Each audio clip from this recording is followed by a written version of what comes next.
Someone once told me a SEDER story. It went like this. He was a guest at a SEDER, and the SEDER was being conducted by the grandfather and the grandchildren. It was on the table, and one of the grandchildren had a question, and he's about to interject, and the grandfather raised his hands and said, "No questions. This is the Pesach SEDER," which is the exact opposite of what it's really meant to be. Because it's meant to be a night for discussion. And the truth is, whether the discussion leads to the pshat, the definitive explanation of the text, or whether it leads to an explanation of the text, or whether it just leads to questions that are left unanswered, that's an evening well spent. But the idea is to discuss. It's not to recite. It's to discuss. And people should be encouraged to ask questions, and if the questions are such good questions that they stump all assembled, then that's also something which is very, very positive. Food for thought for the next week over Pesach and the next year, and maybe at the next SEDER they'll be answered. So I thought, since there is no parsha this week, we'd learn a little bit of HaGadol, and we're going to start from the middle. We're going to start from the part that everyone rushes through in order to reach the Knedlach and the whatnot. It's an irony. A lot of the HaGadol text is really introductory. It talks about the mitzvah, the importance of the mitzvah of relating the story of the Exodus. We talk about how the parsha devotes 4 sections to discussing how the Exodus is to be told to each of 4 types of children. We talk about the proper Zman. We talk about the fact that there was a famous SEDER in Bnei Brak where they really took it to a great height, and they spent the entire night discussing the Exodus. But that's all introductory. It doesn't talk about the Exodus itself. And somewhere in the middle, we begin recounting the story, and it's at that point that everyone looks at their watches and says, "Oh, it's almost time to eat. We have to hustle, put on some speed." And this is the part that really is overlooked, but it's really should be the main focus of the evening. The vehicle for the telling of the story is really an analysis of 4 verses in the Chumash. In the book of Devarim, in Parashas Kisavo, there is a mitzvah of mikra bikurim. There's a mitzvah that when a person brings the first fruits to the temple to give to the Kohen, there is a declaration that he makes. It begins with the words Arami Oved Avi. It's very, very short, just several verses, but it recounts the kindnesses that HaKadosh Baruch Hu bestowed upon us, ultimately bringing us to Eretz Yisrael, giving us the land. And there are 4 psukim there that are relevant to the story of Yetzias Mitzrayim. We take these 4 verses, we dissect them word by word, phrase by phrase, and that is the vehicle by which we recount the story. The Rambam says something very interesting. Because we all know from the Haggadah, the Kolamar Bel Saper B'Yetzias Mitzrayim, whoever talks about the Yetzias Mitzrayim more at length, this is considered praiseworthy. But the Rambam writes that there is a special Hareza Meshubach. There's a special being praiseworthy for a person who darshans and elaborates on these 4 psukim. The Rambam writes that whoever takes these 4 psukim and on these 4 psukim delves into them deeply, analyzes them, there's a special Hareza Meshubach. That person is praiseworthy. So this really is what we should talk about. And as you would expect, it's not on page 1, but we can start on page 30 in this Haggadah. And we've just made mention of the fact that there was a promise made to Avraham Avinu that the Jews would be enslaved 400 years but would be redeemed. And we say, V'hi she'omda la'vaseinu v'lanu. It is that promise which stands for us and our forefathers. I mean, that promise was not specific to Mitzrayim, but that promise is equally applicable to all the subsequent exiles and persecutions of the Jewish people. Now, if you refer to Rashi and Chumash, Rashi derives this from a very curious word in that verse. God tells Avram, V'gam es hagay asher yavodu. Also the nation that enslaves the Jews I will punish. What's the v'gam? And also. So this is a ribuy, a word that comes to add something. So Rashi says it comes to add all subsequent tormentors of the Jewish people. And therefore, accordingly, it is this promise which stood for our forefathers and for us. And as the instructions now got to tell you, for that recitation of Isha Amda, we cover the matzahs and we raise the cup of wine. And that's really because in the HaGadol we oscillate, we shift between two modes. There is the instructional mode and there is the praise mode. Sometimes we are telling the story, we are conveying facts. When we do that, the matzah is uncovered. When we sing praises to HaKadosh Baruch Hu, we raise the cup, and therefore we cover the matzahs just like we do when we say Kiddush on a regular Friday night. Not to embarrass the bread, we cover it up with a cloth when we raise the cup for Kiddush. So here too, whenever we raise the cup, we cover the matzah. So when we tell the story of the Exodus, the matzah is uncovered. The matzah is called lechem oni, and Chazal say that oni does not only mean poverty or affliction, it's lechem sha'onim alav dvarim harve. It's the bread over which much is said.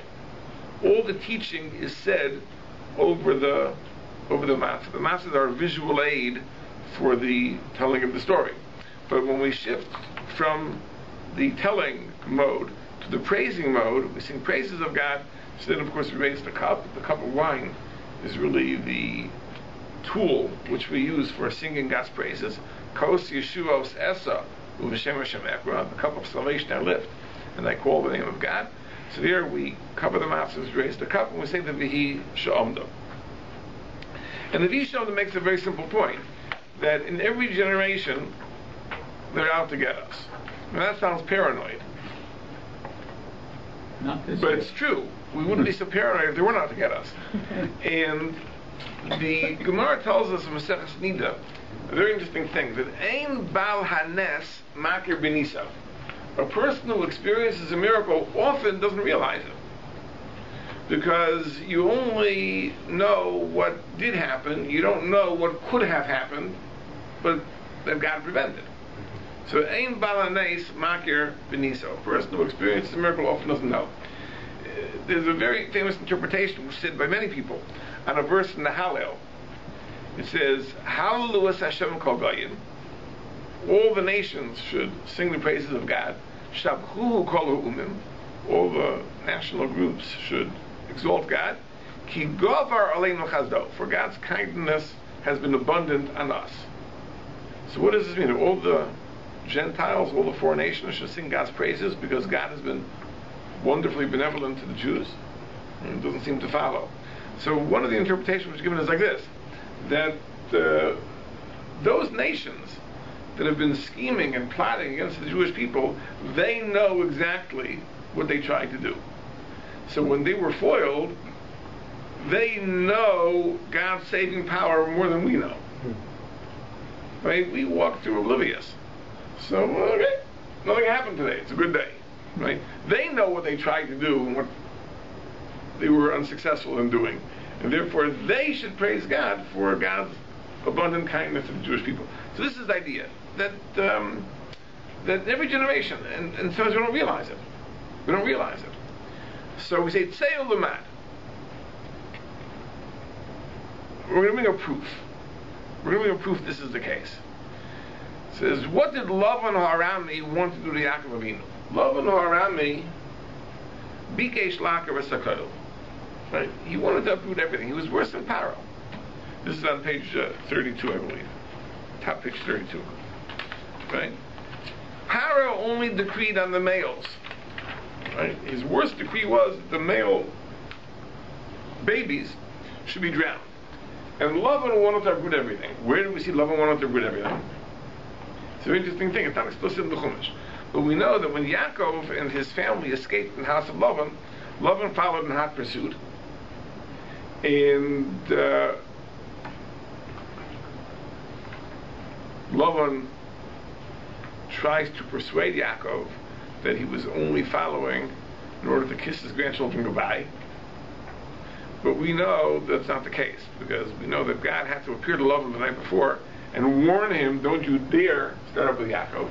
And Lavan feels he has to hint this to Yaakov, and he says, you should know, Yesh le'el yadi, really, I have the power to inflict terrible harm on you. But the Rebbeinu Shalom appeared to me last night, and accordingly I'm not going to do that. So basically, Lavan's intention is real clear. He was ready to slaughter everybody. His son-in-law, that's not a surprise, but his daughters, his own grandchildren, he was ready to kill everybody. God prevented him. So you see that in every generation they're out to get us. Now the question is, that hardly is a proof. In other words, if the proposition you're trying to prove is that in every generation they're out to get us, you can't prove that by citing one example. Right? That proves, yeah, there was a single occasion of that. But how does it prove that in every generation it happens? So the commentators say like this, that the author of the HaGadol isn't coming to prove the fact that in every generation they're out to get us. He's coming to answer a possible objection. If I would tell you the following, in every generation the enemies of the Jewish people wanted to destroy the Jews. So you might say, wait a minute, there have been many generations where they've been very nice to us. They embraced us, they welcomed us, they were kind to us. So it seems a refutation to the proposition. So on that we say, no, I'll prove to you that the fact that they're nice to us doesn't mean anything. Lavan was also very nice to us. Right? Lavan tells Yaakov the next day, you were so foolish. If you would have told me that you wanted to go back to your father's house, I would have made a party, I would have sent you away with song and dance, and you didn't let me kiss my grandchildren goodbye. Anybody reading the text with no background would really get the impression that Lavan was a real family man. But we know the truth. So the fact that they're nice to us doesn't mean anything. Now the truth is, you should know that when the nations are nice to us, very often they have an agenda. But the agenda is not necessarily to inflict physical harm on us. But the agenda may be, if only we can give them a little culture, give them some manners, if we can take the Judaism out of the Jew, we'd all be much happier. And if you talk about the Western European Enlightenment, the emancipation, in the wake of the Napoleonic conquests, so the German states and France, Italy, later Britain, became open and welcoming of Jews. But there was one thing that bothered them. The Jews were a little too Jewish. So maybe we can wean them away from that. And Napoleon especially was very conscious of the fact that the aspirations of Jews, the traditional aspirations for return to a homeland and so on and so forth, were not consistent with patriotism to the French state. And therefore it was very, very important that Jews be weaned away from this. So therefore, when we talk about Om Demoleno Lachalosenu, doesn't necessarily mean in the physical sense, it means genocide, but it may mean to wean us away from that which makes us distinctively Jewish. So therefore, this promise Hashem made to Avram keeps us in good stead. But the author of the Haggadah very, very, very cleverly brings in Lavan out of all the people we could have brought in, bring in Lavan, because it's a lead-in to the first of those 4 verses, which is cited in the Haggadah. It says, Arami Ovid Avi, the Aramean, which is Lavan, of course, wanted to destroy my father. That's how Onkelos translates the words Arami Ovid Avi, Arma Ba Loivada Yasaba, that the Aramean wanted to destroy my father. Vayered Mitzrayim, he went down to Egypt. Vayagar Sham Mesemat, he dwelt there with a very small number of people. Vayisham Lagai, there he became a nation. Gadol Atzum Varov, great, strong, and Varov is a mistranslation in every Haggadah. It is not numerous, right? Rov means fully grown, as we will see. If you see a translation which says numerous, scratch it out. It's clear that the author of the Haggadah did not translate the word that way. The Rov means fully grown, and I'll say what that means in a moment. So this is the verse. Now this verse is very problematic, because you read this verse, you get the impression that Yaakov was living with Lavan, and he had to escape Lavan, because Lavan, Bikesh Laker Sakol, Lavan was going to uproot everything, so the only solution was to run away to Mitzrayim. But it doesn't work like that. That's not exactly what happened. Whereas from the time that Yaakov left the house of Lavan until the time that Yaakov went down to Mitzrayim, was approximately 31 years. 31 years.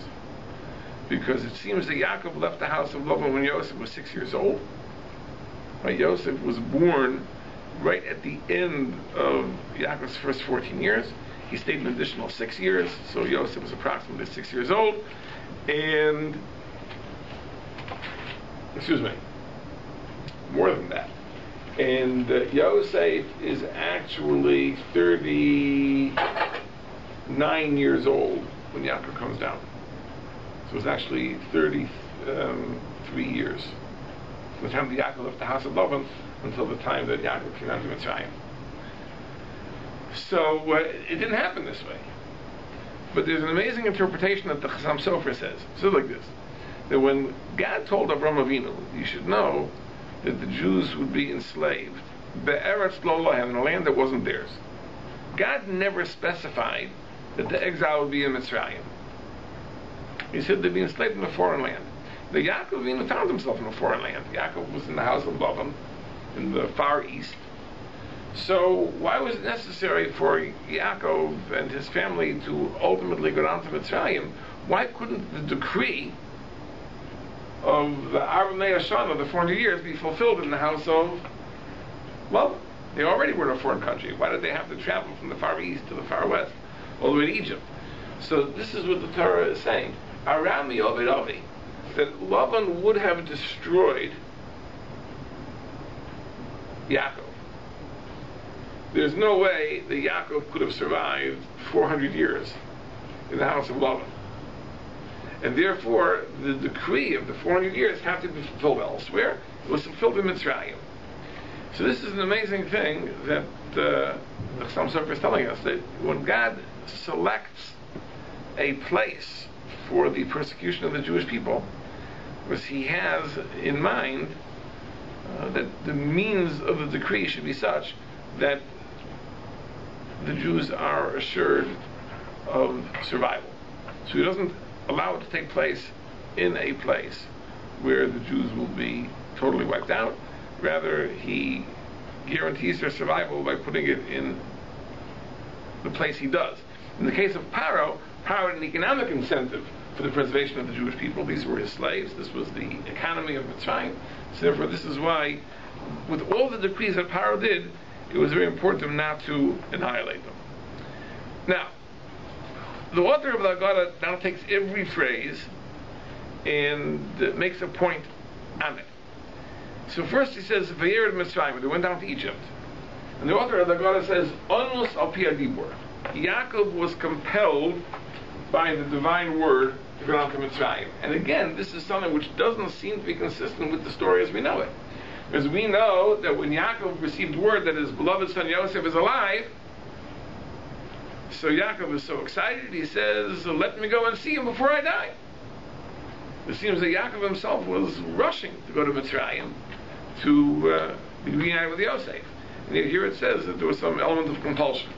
Now there is a very interesting thing in the story there, that Yaakov on the way to Mitzrayim makes a side trip to Beersheba. And it says that in Beersheba he brought sacrifices Elokei of Yitzchak, to the God of his father Yitzchak. And there's a discussion, Chazal discuss, Rashi quotes, that why is the reference to the God of his father Yitzchak and not to the God of his grandfather Avram? Now the Rabbanel says a very, very elegant explanation. Because we know that Avram Avinu, in the time of famine, was given permission by God to go down to Mitzrayim, to leave Eretz Yisrael. Yitzchak Avinu, on the other hand, was not allowed to leave Eretz Yisrael. As Rashi quotes, HaKadosh Baruch Hu told Yitzchak, you're an Oila Tmima, you are a perfect, unblemished sacrifice. For you, you should not go into Chutz La'aretz. You shouldn't leave Eretz Yisrael. So Yitzchak wasn't allowed to leave. Now Yaakov has a dilemma, because events seem to be leading him to Mitzrayim. But should he go, should he not go? So he decides to make the stop in Beersheba and bring sacrifices L'Elokei of Yitzchak, to the God of Yitzchak, meaning, because that's what he wanted to know, that perhaps he is bound by the same restriction that Yitzchak was bound, not to go to Mitzrayim. And HaKadosh Baruch Hu told him, no, you can go. Al tira miradam Mitzrayim, don't be scared to go to Mitzrayim. You'll go there, you'll become a great nation there. But what the HaGadol is telling us is that if Yaakov would not have been told to go, he would not have gone. Let's say HaKadosh Baruch Hu would not have revealed himself. Let's say Yaakov would have been unable to access Nevuah, he would not have gone. Because he really had this dilemma. Should he follow the precedent of his grandfather Avram and go? Follow the precedent of his father Yitzchak and not go? If God would not have resolved the question, he would not have gone. And therefore, since he only went because God told him to go, therefore in that sense you can say it was onus al pi hadibur, he was compelled by the divine word. He was compelled by God to go. Compelled by God to go, right. Pi hadibur is the divine word. Vayagar sham, he lived there. Now the word vayagar means to live as a stranger. Live as a stranger. There are other words for living in a place. Vayeshev sham means you live there as a settler.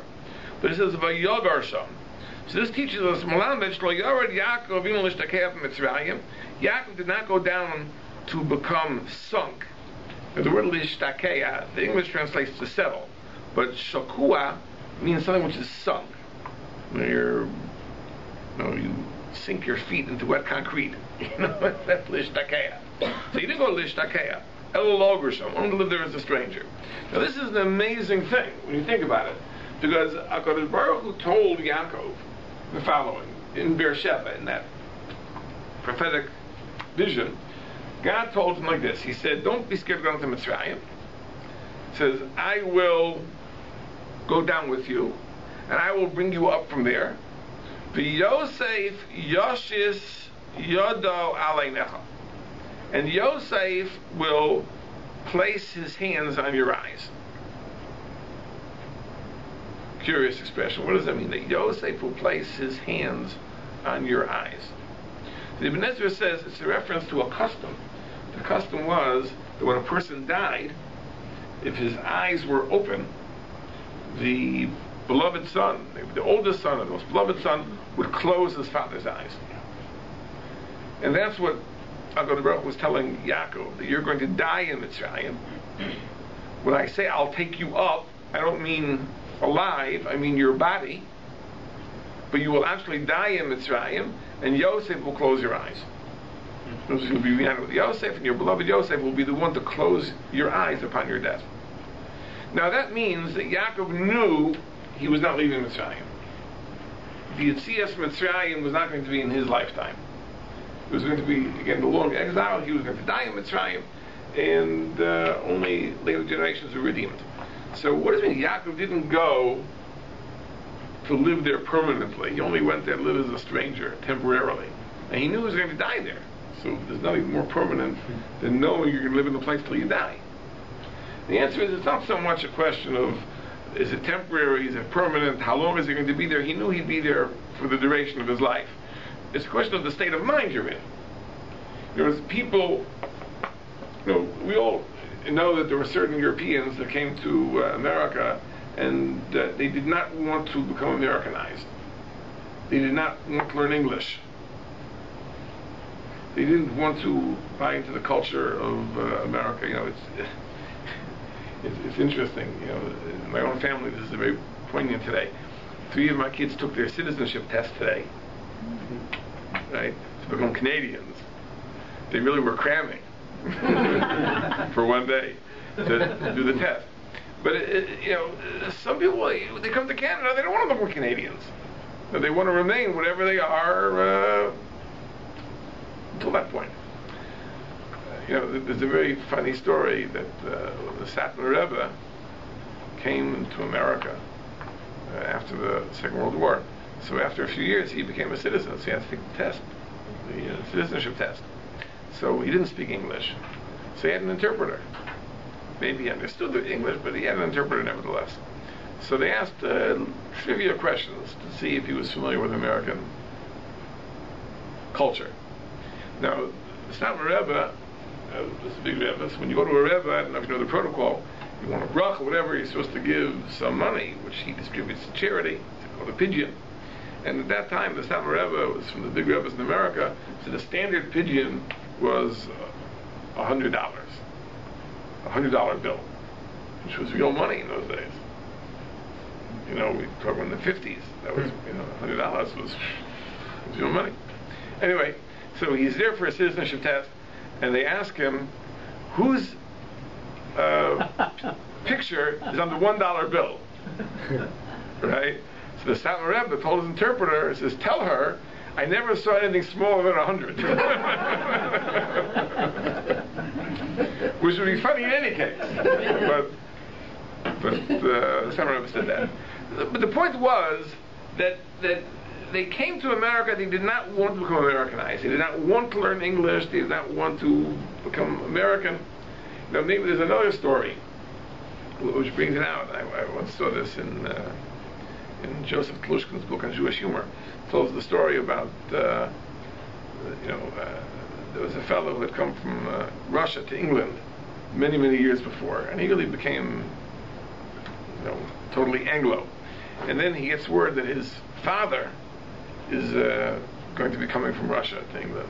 And, this is an embarrassment, a greener, he's going to come. And he says that as soon as his father gets there, he's really going to do a job and turn him into a Englishman. So the first thing, he takes him to Savile Row and buys him a fine English suit. Then he takes him to the barber. And first they cut off his beard. Then they cut off one paya. Then the other paya. And then the father burst into tears. So he says, what's the matter, Dad? They cut off your beard, cut off your pants. Why are you crying? He says, no, I'm crying because we lost India. He's already so British. He's so British, right? The laws of India, bothering him. But the point is that Yaakov Avinu did not want to become an Egyptian. He did not want to become an Egyptian. So he was there temporarily. He knew he was going to die there. It's irrelevant. It's not a question of how long he's going to be there. It's a question of the state of mind. Does he feel a part of his surroundings, or is he really an alien, despite the fact that he was there a very long time? He was actually there 17 years. And the source is, interestingly, from a verse that was not said by Yaakov, but said by Yaakov's sons. It says, "Vayomu el Paro," they said to Paro, "Logur ba'aretz banu, we've only come to live as strangers. Ki ein mira latzon asher lavadecha, because there is no pasture for your servant's sheep. Ki chaved arov be'eretz Canaan, for the famine is very, very heavy in the land of Canaan. Va'ata now yeshun avadecha be'eretz Goshen, let us live in Eretz Goshen." Now, we talked about this in the Parsha class, this very interesting Parsha. And if you look in the Chumash, we won't go through it in great detail, Yosef actually was briefing his brothers in anticipation of this meeting with Paro. And Yosef told them the exact opposite. He says, don't tell Paro that you're only coming for a short time because you need pasture. He says, tell Paro that you've come to be united with me and you want to become a part of the nation and you want to participate in the life of the nation and so on and so forth. And of course the brothers had no time for any of that. They don't want anything to do with Paro, and therefore they make it clear that we even want to live in a separate place. Yosef's scheme was that if they'll mention their shepherds, Paro will recommend they live in Eretz Goshen because Talalas Mitzrayim Koroi Tzon. It was an abomination. Shepherds were an abomination of Mitzrayim. So they wouldn't have to ask for it explicitly. So they could give the impression that they really wanted to be in the middle of things where the action was, and the Paro would encourage them to live out in the far, far, far suburbs, in Eretz Goshen. But they came and they said, listen, we don't want anything to do with Mitzrayim. It says, let us live in Eretz Goshen, which is far away from the center of activity. Okay, they came from the same smaller number, and of course we cite a verse to demonstrate that they came with 70 souls, and now, behold, upon the Exodus, we were as numerous as the stars in heaven. And it says, Vayisham Lugai, we became a nation there.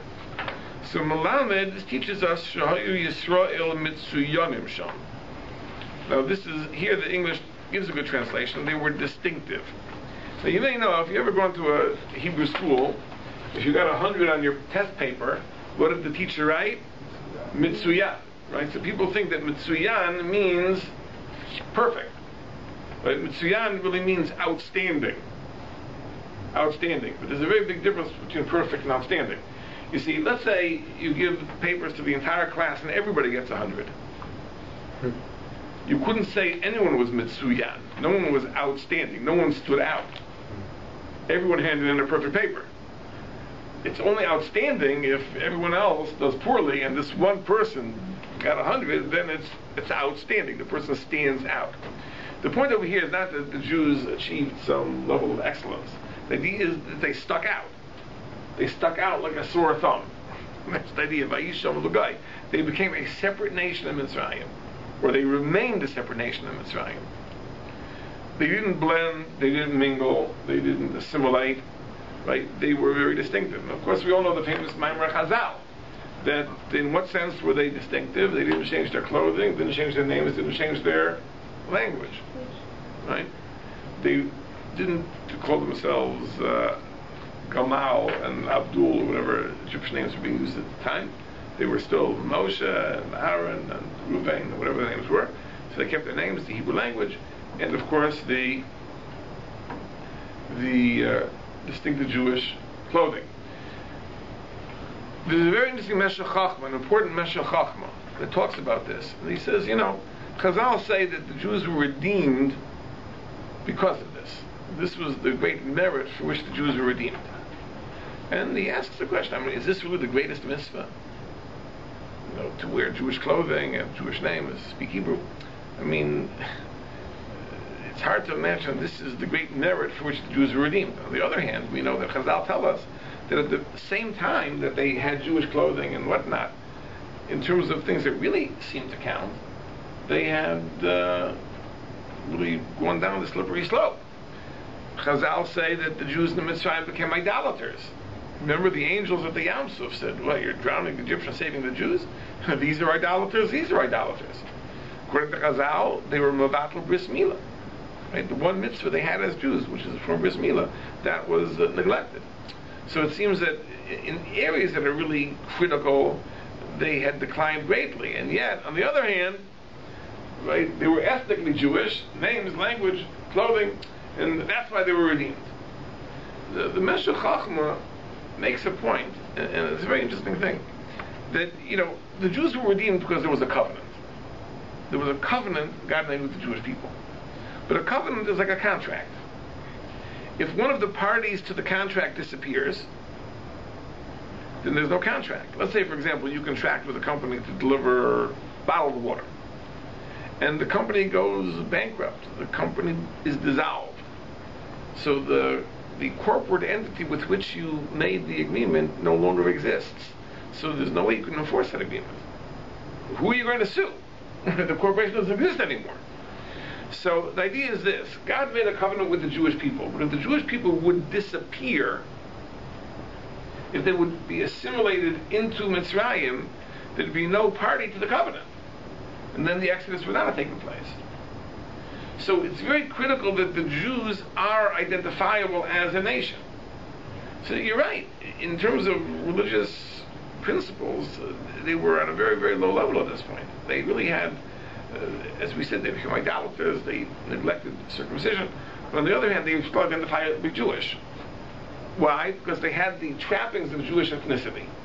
Jewish names, Jewish language, clothing, and that was enough for them to be considered Jews to the extent that the covenant was operative. And what the Meshech Chochmah says is that in Golus, in exile, this is very, very, very important. It says the measures we take to preserve Jewish ethnicity may ultimately be more critical than the efforts we make to preserve religious observance. Because it's Jewish ethnicity which maintains the covenant. And I'm reminded, I said it many times, that many, many years ago I found myself in Iowa, in Iowa City, at the university there. And somehow I managed to find the only Jewish taxi driver in all of Iowa City, I think. And he knew I was a rabbi. And I was talking about Jewish life, and it's a university town, the University of Iowa there, massive football stadium, seats 70,000 people. The whole town probably has a population of 30,000. But from the entire state they come. They're the Cornhuskers, right? What? That's Nebraska. So what are Iowas? Razorbacks? No. What are they? No, that's Arkansas. Okay, we gotta research that. But anyway, so I asked him, what's Jewish life like in Iowa? So he says, very, very strong. He says, really? He says, yeah. So we have a bagels and lox breakfast every Sunday. So, at that point you would have expected that I would laugh and say, oh, that's really not important. But it really is important. In other words, the fact that they eat what is perceived to be a Jewish food, once a week, means that they are still identifiably Jewish, maybe in a trivial way, but in some way, that is what is necessary to maintain identity. So the Jews in Mitzrayim were a nation, and they were Gadol Otzum. They were great and strong. And that, of course, is a reference to the verse, which says that the Bnei Yisrael, Paru, Vayishritzu, Vayirbu, Vayafu, Mod, they swarmed, and they became very great in number, and they were very strong. Now we all know the famous Medrash, which says that the mothers gave birth to 6 children at one time, which may be a little bit of an exaggeration, but there are multiple births. Now you would expect, when you have multiple births, that the children should be weaker, because lower birth weight. But here, that wasn't the case. Despite the fact that there were multiple births, they were strong. Now, so what does V'rov add? What does V'rov add? If they already were Gadol, and Gadol in the context means Gadol in number, and Otza means physically strong, so what is Rov? So that's why numerous is really not the correct translation, because numerous would be redundant, because great already means great in number. It means fully grown, fully developed. And that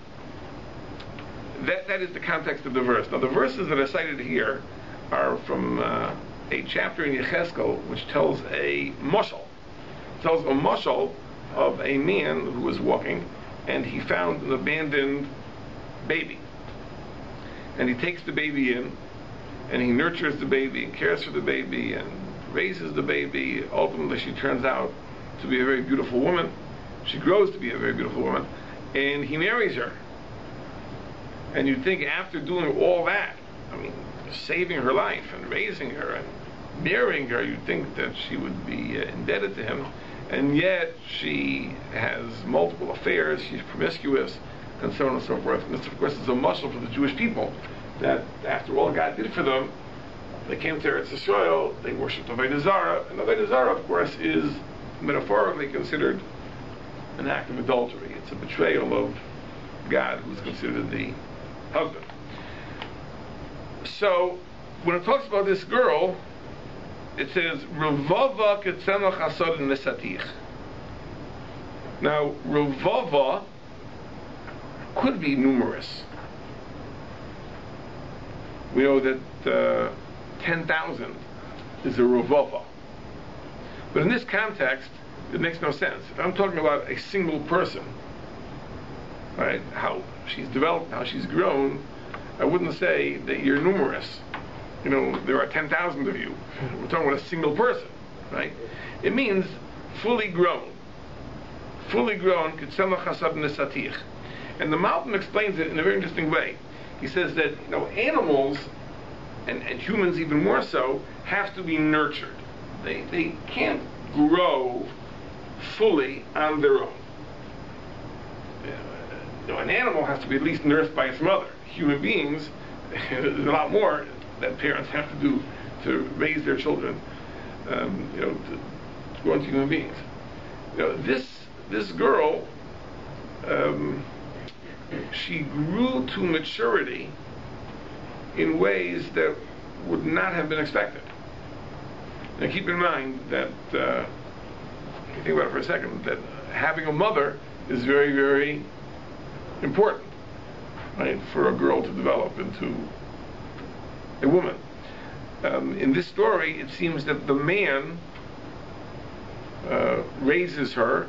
There's no woman figure involved. Obviously, he has no other wife because he ends up marrying this girl. So here you have a situation where this man has found this baby girl.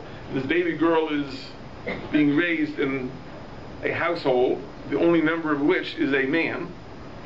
So what is the likelihood of this girl growing into being a charming young woman? You know, maybe she should have become a tomboy or something like that, right? So the point is that she really developed on her own. And that, the Malbim says, is the metaphor of Revava. You were fully grown like Tzemach Hasada, like the grass of the fields. Plants don't require nurturing. Well, I shouldn't say that. You know, orchids might require nurturing. But grass grows on its own. Not a perfect lawn. You know, if you want the perfect bluegrass lawn, that requires some nurturing too. But wild grass does grow on its own. So it says that she grew like Tzemach Hasad, like the grass in the field. That she developed, in a sense, on her own, independently, in ways that should not have happened, or really, it doesn't make any sense, given the fact that there was no female involved in her upbringing. And it says, "Vatirbli, vatigdali, vatavoi, variadoi." You became very charming. Shudayim nechonus or chtzimech, vat eron ve'arya. You were naked. And here there's a very, very serious problem, because the next verse, which is quoted, really is not the next verse; it's the previous verse.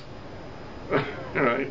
The verses are cited out of order. What it says over here, that when she was naked, is that the man clothed her, right, and provided for her and dresses and shoes and all sorts of things, and she was very beautiful, and therefore he married her. But this is the point. The point was that she grew up on her own. We'll come back to that last verse in a moment.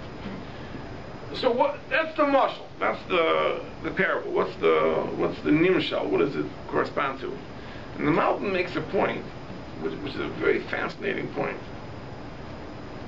Again, it's something which if you follow the news and are interested in politics and things like that, it comes up. You know, the United States has tried on a number of occasions to export democracy. And, they've, nation building. That's the expression they use nowadays. We're going to go into Afghanistan, and we're going to take them out of the Stone Age, and we're going to build them into a civilized democracy. And of course, it never works. It never works. So the explanation for why it doesn't work is that democratic institutions cannot be imposed on a society. There have to be certain preconditions. The idea that people should be obedient to a system of law is not something which you can take for granted. But if it doesn't exist, it's very hard to impose it on people who are not willing to accept it. And so on and so forth. There are certain preconditions that have to exist. When the Rebbeinu Shalom took the Jewish people out of Mitzrayim, it's an amazing thing that in 7 short weeks they were ready to receive a Torah and live in a very, very, very disciplined way. Think about it for a second. If you were a newly liberated slave, wouldn't you want to party for a while? Celebrate, revel in your freedom? Would you be ready to accept upon yourself a discipline of taryag mitzvahs and all that entails? It's hard to imagine. It's hard to imagine the willingness to do that in 7 years. And yet, sure enough, the Jews stood at Har Sinai and said, Nasa v'nishma. I mean, there were setbacks, of course. The Chet HaEgel was a big setback. But the point is this. The point is that this shows that in Mitzrayim there was a certain development which had taken place. Perhaps a discipline, you could call it a development of culture that made Matan Torah possible, that made becoming the Jewish people possible. They were a nation. The infrastructure which is required for functioning as a nation had developed on its own in Mitzrayim, to the extent that now HaGadol Baruch Hu just had to add that little element of Torah, and now the Jewish people can function as the Jewish people. Metaphorically, that is described as this little girl developing on her own into womanhood. It doesn't make any sense that it should have happened, but it did. Right? She, in a sense, raised herself. She turned herself from a child into a beautiful, accomplished woman. And Klal Yisrael and Mitzrayim developed in a way that, in a very short period of time, they were ready to accept the Torah and function as God's nation. And that's the nimshal of the mashal. That's the comparison. So Rav doesn't mean in this context numerous. Again, as we said, you wouldn't talk to a single person and say you've become numerous.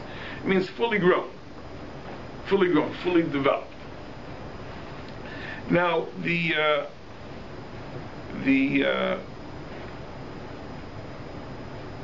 verses that are not in order is for a reason. There's a very famous drush of Chazal on these words: At Eirom ve'Erya, you were naked. This girl was naked; she wasn't properly clothed.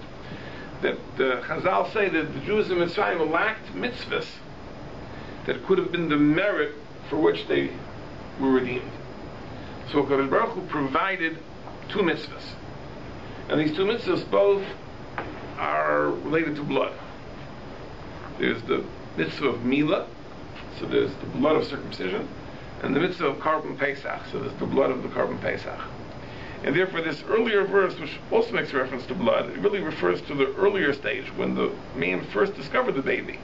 And he saw that she was misbeiseses b'demoyach. She was downtrodden is the word the translation uses, but misbeiseses really means trampled in her blood. Va'omer lach, and I said to you, b'demoyach chayi, b'demoyach chayi, which literally in context means despite your being bloodied, you shall live. Despite your being bloodied, you shall live. But Chazal take it to mean reference to these 2 mitzvahs of blood, that because of your blood, you shall live. That in the merit of these 2 mitzvahs that involve blood, you shall live. In the merit of Mila and the merit of Korban Pesach, you'll be redeemed from Mitzrayim. Now, I just want to point out, why those two mitzvahs? So what is the idea of giving them two mitzvahs? Why not one big mitzvah? So the Maharal says a very, very important thing. And the Maharal says like this. Let's go by analogy. There's a halacha that tashmishe kedusha, things that are accessories to holy items, have holiness themselves. Now, a mezuzah is a holy item. The case is called a tashmish kedusha. Now, people make a mistake. They think that the main thing is the case, and the paper inside, those are the instructions, you throw those away.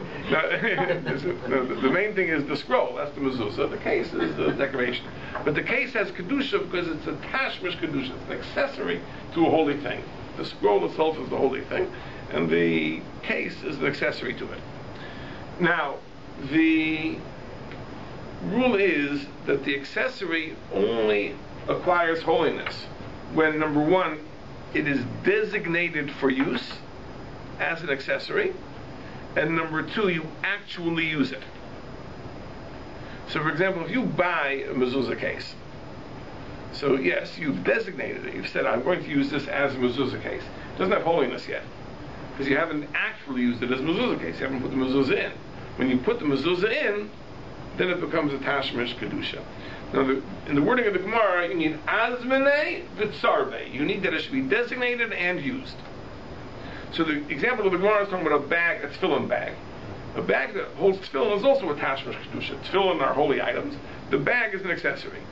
So the Gemara says like this: it has to be you've designated the bag for the tefillin and you've actually used it for the tefillin. So, for example, if you buy a new velvet tefillin bag, it says tefillin right on it, right? So it's a tefillin bag. So it's designated.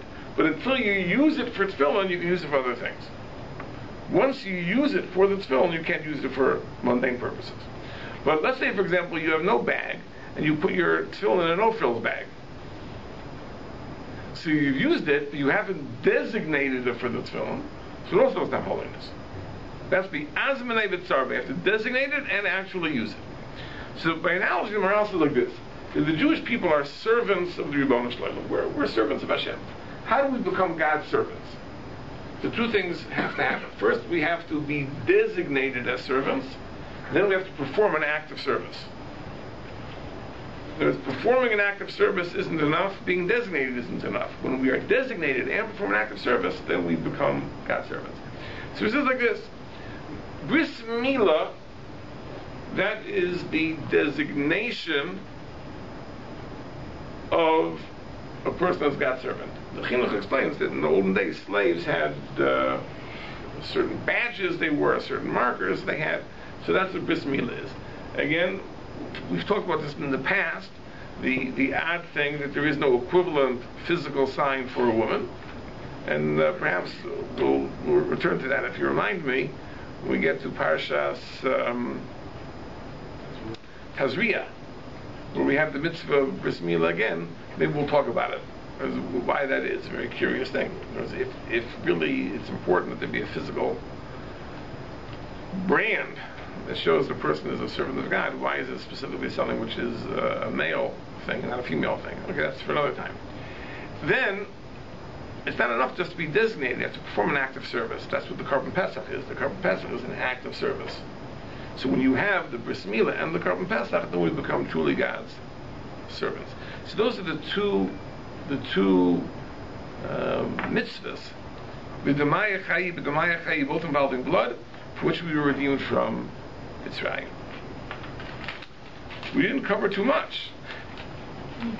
That took us an hour, and that was one of the 4 verses. So I guess at the SEDER, and there wasn't so much discussion either. So I guess at the SEDER you should allow yourself 4 hours to cover the rest. And Be'ezus Hashem, it should be a very, very fulfilling experience. This is important to know that there's no way that at the SEDER you could possibly cover everything that can be said and has been said and should be said. But Baruch Hashem, we have a whole week of Pesach. So even things that are slightly touched upon at the SEDER can be the basis for discussion during the days of Yantiv and Chol Moed, and as you're walking the shul and engage in conversation. And it's very, very, very, very worthwhile to take advantage of the opportunities. There's a lot of food for thought in the HaGadol, and it moves everyone, especially those who are going to be conducting the SEDER, to prepare a little bit, get a good HaGadol. There are many, many commentaries in many languages, and it certainly is worthwhile. There should be a Chag Kosher V'Saneach. Next week we'll be off. It's our semi-annual vacation.